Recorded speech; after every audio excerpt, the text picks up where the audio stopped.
প্রাকৃতিক ও জৈবিক কৃষি ব্যবস্থা ছড়িয়ে দিতে দিল্লিতে জাতীয় সেমিনার।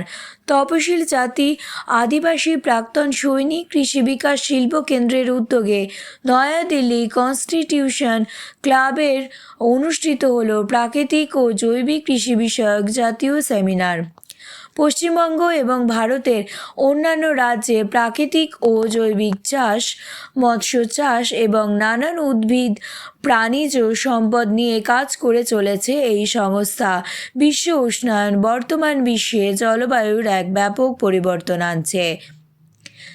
পরিবেশের ব্যাপক প্রভাব আগামী দিনে ভয়ঙ্কর সংকটে ফেলবে। কৃষিক্ষেত্রে সার, কীটনাশক এবং হার্বিসাইডের মতো সিনথেটিক রাসায়নিক ব্যবহারের ফসলের উৎপাদন বাড়লেও এর নেতিবাচক প্রভাব আগামী দিনে কৃষিক্ষেত্রে অনিশ্চয়তা সৃষ্টি করবে।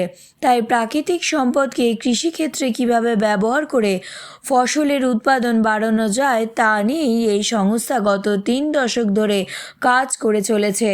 দেশের 15টি রাজ্যে কৃষক, কৃষি প্রযুক্তিবিদ, কৃষি বিজ্ঞান, প্রশাসনিক আধিকারিক ও কৃষি সংক্রান্ত বিশেষজ্ঞরা এই সেমিনারে অংশগ্রহণ করেছে। সংস্থার সাধারণ সম্পাদক সৌমেন কোলে সংস্থার নানান প্রতিবন্ধকতাকে সরিয়ে দিয়ে গত 3 দশক ধরে এই সংস্থাকে বিন্দু থেকে সিন্ধুতে পরিণত করেছেন। সৌমেন কোলে বলেন, আমাদের দেশের জনসংখ্যার একটি বড় অংশ কৃষির উপরে নির্ভরশীল। রাসায়নিক কীটনাশক ব্যবহারে চাষে খরচ ক্রমশ বাড়ছে, কিন্তু চাষিরা শ্রম ও ফসলের ন্যায্য মূল্য পাচ্ছেন না। প্রাকৃতিক সম্পদ ব্যবহার করে চাষে খরচ কমানোর একমাত্র উপায়। এতে চাষি ও উপভোক্তা দুজনেই উপকৃত হবেন। আমাদের সংস্থা প্রতিনিধিরা দেশে প্রত্যন্ত অঞ্চলে চাষিদের এই বিষয়ে প্রশিক্ষণ ও নানান বিষয়ে সহায়তা দিচ্ছেন।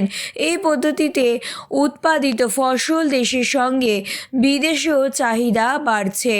বহু কৃষক বন্ধু এই ফসল রপ্তানি করে দেশের অর্থনীতিকে চাঙ্গা করছে। দেশের বিভিন্ন রাজ্য ও বাংলা থেকে প্রায় 300 সদস্য এই সেমিনারে যোগদান করেন।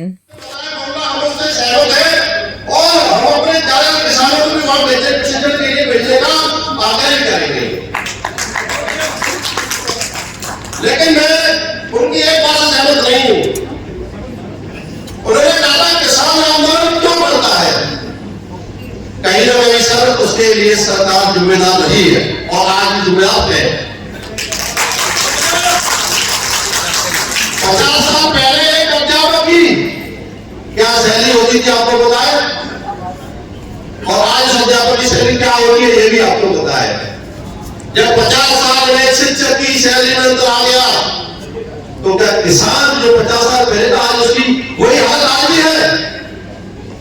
क्यों सरकार ने कार्य किए अपने घोषणापत्र में दिए कि परिकल्पना को इस तरीके से प्राकृतिक कृषि साकार कर सकती है, मैं सिर्फ उस पर ही अपना विचार फोकस करूंगा।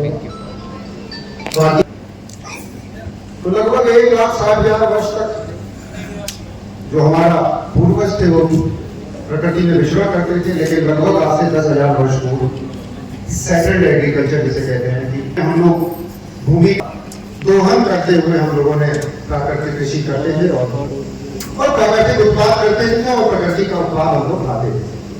लेकिन धीमे धीमे देश आजाद हुआ। देश आजाद के बाद आबादी एकदम तेजी से पिछले 50 वर्षों में बढ़ी और आज इससे बहुत ज्यादा जो महत्वपूर्ण समय रहा पिछले 36 साल में वो प्रयास संस्था के माध्यम से जो कुछ देश में हम लोगों ने काम किया और शायद ये विषय इसकी चर्चा आज पूरे दिन होती रही। ये प्रयास से ज्यादा संबंधित है बनस्पत मेरे पुलिस के और सरकारी काम से। आप लोगों को मालूम होगा बात बच्चों के साथ हुई 1988 में जब मैं डिप्टी कमिश्नर पुलिस था। और जैसा होता है कि ऐसी संस्थाएं जो होती हैं वो किन्हीं जरूरतों से पैदा होती हैं या कभी कभार किसी हादसों से पैदा होती हैं, कभी कभार किसी ऐसी स्थितियों से पैदा होती हैं जहाँ संघर्ष है, जहाँ परेशानियां हैं। और प्रयास की शुरुआत एक आग से हुई जहांगीरपुरी के इलाके में एक बड़ी आग लगी, बहुत सारे बच्चे सड़क पे आ गए, बिना व्यवहार के हो गए। मुझे ऐसा लगा कि इनके लिए कुछ करना चाहिए, संस्था की शुरुआत हुई। मैं लंबी बात नहीं करना चाहूँगा, विषय से संबंधित जो प्रयास का काम है, ये हमारा काम रहा, मैं उसके बारे में 2-3 शब्द कहना चाहूँगा कि प्रयास के 2 भाग हैं। एक हिस्सा प्रयास का है जहाँ हम सड़क के बच्चे, कामकाजी बच्चे, बिना व्यापार के बच्चे, ऐसी महिलाएं या ऐसे लोग जिनको स्वास्थ्य महोदय के संकल्प को साकार करने का प्रयत्न करना है। अभी हाल ही में राष्ट्रीय युवाओं के साथ संवाद किया और उस कार्यक्रम का जो बहुत ही ब्यूटीफुल उसने ऑर्गेनाइज किया। हमारा युवा जो राष्ट्र का भविष्य भी है और देश की रीढ़ की हड्डी भी उसको कहते हैं, वो सशक्त होकर, संकल्पित होकर इस कार्य को हम सभी के अनुभव को साथ लेकर उसमें इन्वॉल्व होगा तो निश्चित तौर पर हम विकसित भारत 2047 के यहाँ प्राकृतिक खेती के बारे में जो भी चर्चा हुई उसमें हमारे जो युवा हैं সৌমেন কোলে সম্পাদক তফসিল জাতি আদিবাসী প্রাক্তন সৈনিক কৃষি বিকাশ শিল্প কেন্দ্র। আজ আমরা দিল্লির কনস্টিটিউশন ক্লাবে আমাদের অর্গানাইজেশনের পক্ষ থেকে একটা ন্যাশনাল সেমিনার করছি ন্যাচারাল ফার্মিংয়ের উপর, অর্থাৎ প্রাকৃতিক খেতির ওপর। আজকে আমরা দেখেছি যে আজকে পশ্চিমবঙ্গ তথা ভারতবর্ষের স্বাস্থ্যের উপর কী হাল আছে, আমরা দেখেছি এটা। আজকে পশ্চিমবঙ্গ তথা ভারতবর্ষে যদি আমরা 20 সাল 30 সাল পিছনে চলে যাই, তখন যতগুলো হসপিটালের পাশাপাশি নার্সিংহোম ছিল, আজকের সংখ্যাটা কয়েক গুণ নয় কয়েকশো গুণ বেড়ে গেছে। অথচ সেগুলো রমরম করে চলছে, তার একটাই কারণ, রোগ জ্বালার পরিমাণ বেড়ে গেছে। তো রোগ জ্বালার পরিমাণটা বেড়েছে কোথা থেকে?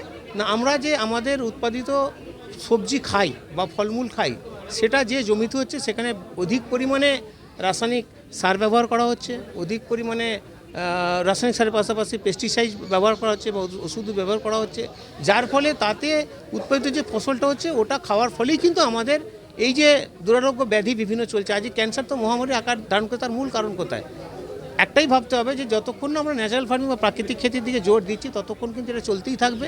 এর থেকে মুক্তি পাওয়ার জন্যই কিন্তু এইটা আমাদের অর্গানাইজেশন পশ্চিমবঙ্গের পাশাপাশি নর্থ ইস্টও কাজ করে, পুরো ভারতবর্ষের কাজ শুরু করা হয়েছে। ধাপে ধাপে এটা এগোবে অন্যান্য স্টেটও। সেটাকে লক্ষ্য রেখেই কিন্তু আমরা পশ্চিমবঙ্গতে প্রায় 100 জন আধিকারিক বা পদাধিকারী যারা আছে প্রত্যেক ডিস্ট্রিক্ট থেকে নিয়ে আমরা আজকের এই প্রোগ্রামটা করছি। জয় শ্রী শম্ভু, নমস্কার।